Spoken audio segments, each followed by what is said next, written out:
দেশের প্রায় সব নদ নদীর পানি বাড়ছে।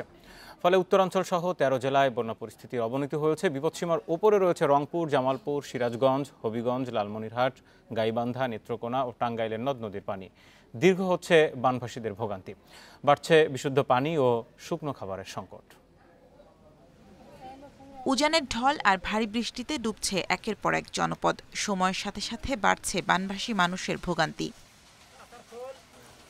সিরাজগঞ্জে যমুনা নদীর পানি বৃদ্ধি অব্যাহত রয়েছে।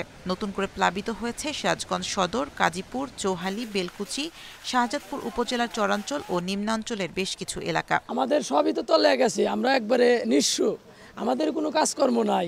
পাক শাক করবো কোনে খাই, পানি তো আজ পর্যন্ত কম ধরল না।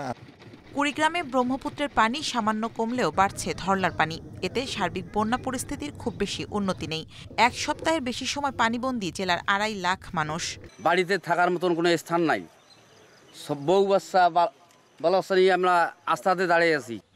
এদিকে গাইবান্ধায় নদ নদীর পানি বেড়েই চলেছে। প্রতিদিনই নতুন নতুন এলাকা প্লাবিত হচ্ছে।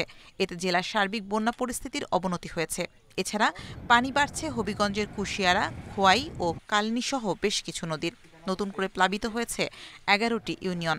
দুর্ভোগ বেড়েই চলেছে বানভাসীদের। বর্তমানে কিন্তু ১৭৩টি আশ্রয়কেন্দ্র খোলা হয়েছে। এখানে প্রায় ১৩,০০০ মানুষ আছে এবং গবাদি পশু আছে প্রায় ২,০০০। এই মানুষ এবং গবাদি পশুর জন্য শুকনা খাবারের ব্যবস্থা করা হয়েছে।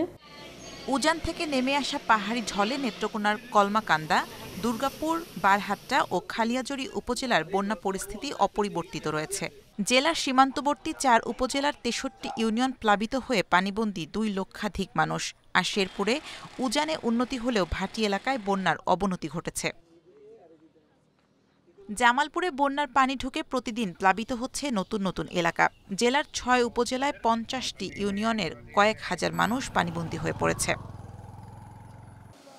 এদিকে ফেনী, রংপুর, লালমনিরহাট, টাঙ্গাইল সহ কয়েক এলাকায় বন্যা পরিস্থিতির আরও অবনতি হয়েছে। বিশুদ্ধ পানি ও খাদ্য সংকটে রয়েছেন বানভাসীরা। দেখা দিয়েছে পানিবাহিত রোগ। Shamima Rahman, independent news.